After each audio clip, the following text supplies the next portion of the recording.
Certified lover boy, certified. Wait, what? We're getting sued? Well, it looks like Drake's ready to hop on more L's, and no, I'm not talking about Millie Bobby Brown and Stranger Things. I'm just kidding, Drake. You know I love you. So like yesterday's video speculated, Drake did not settle with UMG and Spotify. In fact, the reason that he withdrew his petition is because he wanted to file a brand new lawsuit. Spotify is gone, but UMG is now in his crosshairs directly. And since that little pump fake that he did, he's now dribbled to the side and he's shooting his shot, and he's kind of moved the goalpost a little bit because now he's suing for defamation and harassment. It's a bold strategy, Cotton. Let's see if it pays off for him. Now look, I've had a read of the entire court filing. I'm actually going to do a live stream later today because there's so much to unpack and to break down. I think it'll be fun just to dive into a live. But in the meantime, there's another story that I want to cover because it involves the reaction community. And for whatever reason, Drake has now decided that he's going to use reactors as evidence in his Kendrick Lamar case and in his lawsuit with UMG. He is snitching on reaction channels and he's coming for us. And you thought 2024 was wild. So I just updated my software, and yeah, let's have a read of this PDF file. Obviously, there's a lot more before this, but this is the heart of the argument involving reactors. UMG took other unprecedented steps to promote the defamatory material. On May 4th, 2024, UMG removed the recording's copyright restrictions on YouTube and Twitch, thereby whitelisting the record. They're talking about Not Like Us. On information and belief, this action was directed by Interscope's Executive Vice President and Head of Digital Marketing. We're calling everyone out. This whitelisting was done purposely and with the full knowledge of UMG for the purpose of spreading the recording and its defamatory content as broadly as possible and as quickly as possible. And look, I've made multiple videos on this. What's funny is that I literally made a video on the copyright lifting of the Kendrick Lamar videos because a number of my videos weren't actually whitelisted. I still had content ID, I still had claims on them, and all that money was still going to UMG in regards to the Kendrick diss. But I'm just one case of one circumstance. Anyways, I'm digressing right now. UMG has a formal ban on whitelisting. I didn't know that, and had never before whitelisted a song on any platform to plaintiff's knowledge. I would argue that, and we could go back and do a retroactive dive because there have been certain tracks I've gotten away with sometimes that are like artists that I consistently react to. The majority of stuff gets content ID'd, but there are times when it feels like you get a little bit of a pass. And they are definitely UMG artists. But anyways, again, that's anecdotal. In and around June 2024, UMG reinstituted the copyright restrictions on the recording. Which, yes, we know. There was this big story. Even like TDE was tweeting, hey, we lifted the copyright. So all reactors were like, bet, we get to eat for once. This is incredible. Because normally when we put out a reaction video, that gets content ID'd. That gets claimed. And all the money from that reaction video goes to the label. We don't get any of it. And then obviously we're told and we're green-lighted that we can make money off of this, but we already put our reactions out. So it's just kind of a bonus. Like, oh, okay, bet you lifted it on our videos. That's dope. We get to pocket some change. And then when we think, okay, we get to keep going with this and keep making more money off of that content, no, the rug gets pulled out from under us. But again, I'm digressing. The effect of whitelisting the recording was massive and immediate. Able to play the recording in full in their own videos and to profit from them, content creators rush to republish the recording in reaction videos. I love how that's in quotes, as just a few examples. Now, this is what I find interesting is this word choice of able to play the recording in full in their own videos. What are you talking about? What lawyers wrote this up? Because they obviously do not understand copyright law and how transformative content works. According to fair use, I can publish a reaction video in full. I don't need it to be whitelisted, right? I reacted to all the disses from Kendrick and Drake. None of those were whitelisted originally, and I was able to publish them in full because of the laws of fair use. So that's already a misleading statement, and really interesting that this is coming in legalese right now. Surely any lawyer worth their salt would know to word that in a different form, but obviously they're manipulating this narrative. They're manipulating the word choice, trying to make this sound even more sinister. And here's a few of the people that are named. The Cartier family, whose YouTube channel has 1.44 million subscribers, posted a video depicting the image and using the recording. As of the date of this filing, the video has 2 million views.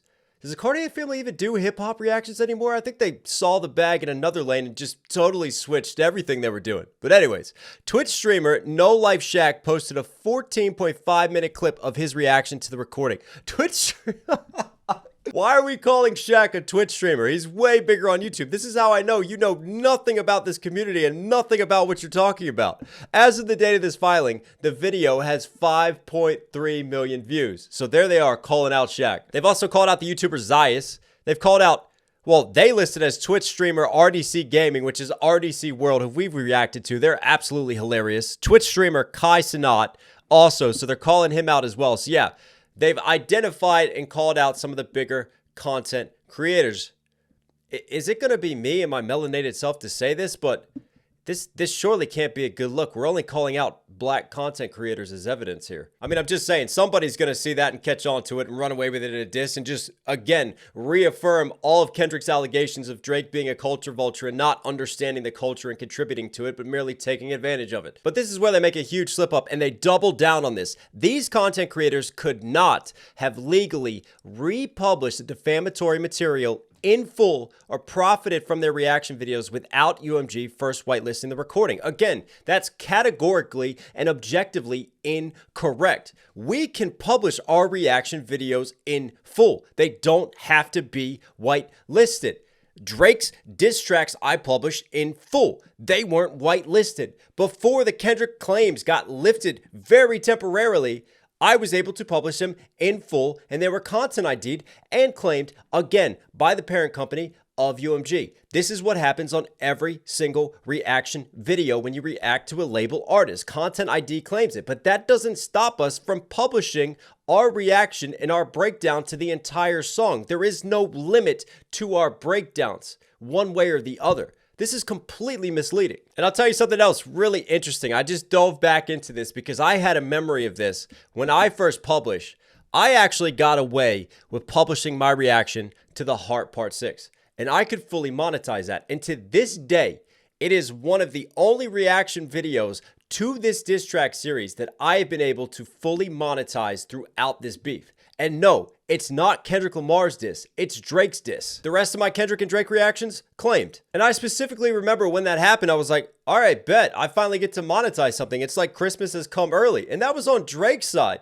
And I sat here and I broke down Drake's end of the beef. I broke down Kendrick's end of the beef. And we all know that at the conclusion of the beef, that didn't make me weigh in Drake's favor. And I'm a huge influencer and a huge reaction channel who did millions of views on this beef. So the whole premise that, hey, if I'm whitelisted, that's going to make me look more favorably on one artist or another, right there is already proven wrong on this channel, because that didn't make me look more favorably on Drake. In fact, the one reaction that I was most critical of, that I pointed out the most holes in of all the Drake disses, was his Heart Part 6. I feel like Drake's lawyers have the same mind frame as Drake himself. Like, there's no appreciation for nuance. It's like you just see people and you categorize them and you box them in and you think we're all just simple-minded.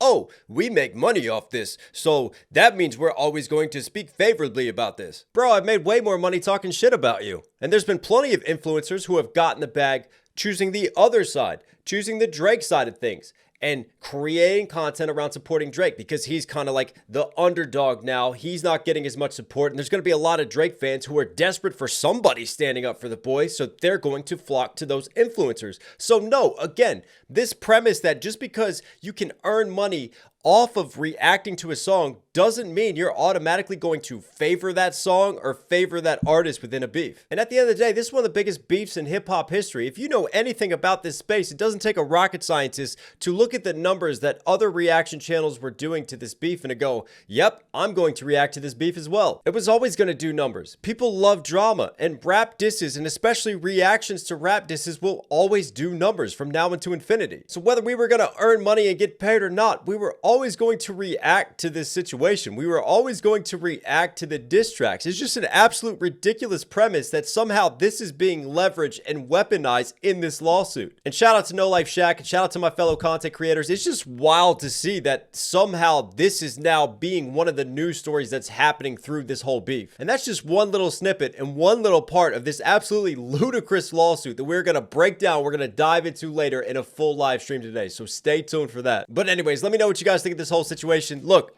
last March of 2024, I had no idea that we would still be talking about this beef and still be going on about it, but that the whole discourse and narrative and conversation will now turn to legal proceedings and to breaking down a lawsuit. I mean, I know I got a breakdown channel, but yeah, this was not in my 2025 bingo card. But anyways, I love you guys. Thanks for being here. Stay safe, stay positive, take care of these, take care of these. Subscribe, notifications on, support the channel. It goes a long way. Don't forget to copy your merch, knoxhilldmv.com. All right, everybody. I'll catch you again.